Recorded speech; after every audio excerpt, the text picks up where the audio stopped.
मैं आपको एक बात बताऊं, हमें लगता है कि अर्जुन ने उस समय युद्ध जीत लिया और भगवान 18वें दिन से पहले ही दिन, 18 दिन तो अभी बीते ही नहीं है, पहला ही दिन है, पहला ही क्षण है युद्ध भूमि में गए, तभी भगवान अर्जुन को ये कह रहे हैं कि इन सबको मार चुका हूं, तू जीत का श्रेय ले, मैं तुझे जीतते हुए देखना चाहता हूं, मैं तुझे ये श्रेय देना चाहता हूं। और ये भी कहते हैं कि तू युद्ध नहीं करेगा तब भी ये सब मर चुके हैं, लेकिन मैं तुझे जीत का श्रेय देना चाहता हूं अर्जुन।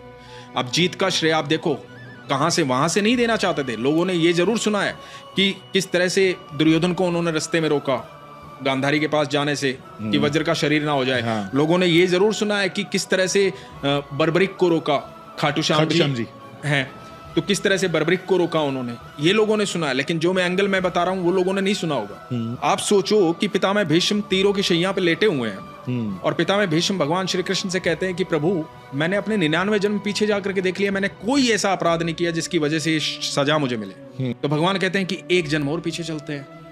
तो एक जन्म और पीछे जाते हैं तो देखते हैं कि एक राजकुमार, पितामह भीष्म एक राजकुमार के रूप में एक कीड़े को बीच में से चीर रहे थे सुई से। वो कीड़ा बढ़ रहा था और वो बीच में से चीर रहे थे। तो भगवान कहते हैं ये उस कर्म की सजा। अब आप सोच के देखो, वो जो कर्म 100 जन्म पहले किया, 99 जन्मों में उस कर्म की सजा क्यों नहीं मिली? इतने जन्म जिए तो क्यों नहीं सजा मिली?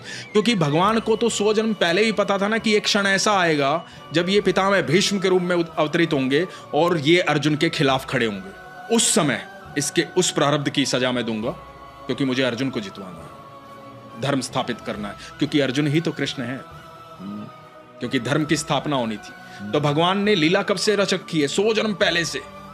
उसके बाद कर्ण, बड़ा उदाहरण, कर्ण शिक्षा लेता है परशुराम जी के पास झूठ बोल करके, उसको एक बिच्छू काटता है, लहू बहता है, परशुराम जी गोदी में सो रहे हैं, गर्म लहू से परशुराम जी उठते हैं, देखते हैं कि क्यों नहीं कर्ण हिला, और बोलते हैं कि तुम ब्राह्मण पुत्र तो नहीं हो सकते, इतनी सहन शक्ति तो तुम्हारे अंदर नहीं हो सकती कि तुम ऐसे बैठे रहो और मुझे गोदी में लिटाए रखो, मेरी निद्रा में विघ्न ना आने दो, कौन हो तुम? तो जब कर्ण अपनी असलियत बताता है तो परशुराम जी क्या कहते हैं कि जो शस्त्रों का ज्ञान मैंने तुझे दिया है वो सही समय आने पर तेरे काम नहीं आएगा। तो ये कहां से हो रहा था? परशुराम भी तो उन्हीं के अवतार हैं। यस। तो ठाकुर जी ने तो लीला सारी बहुत पहले से रच रखी थी, उनको तो पता है ना भविष्य में क्या होना है।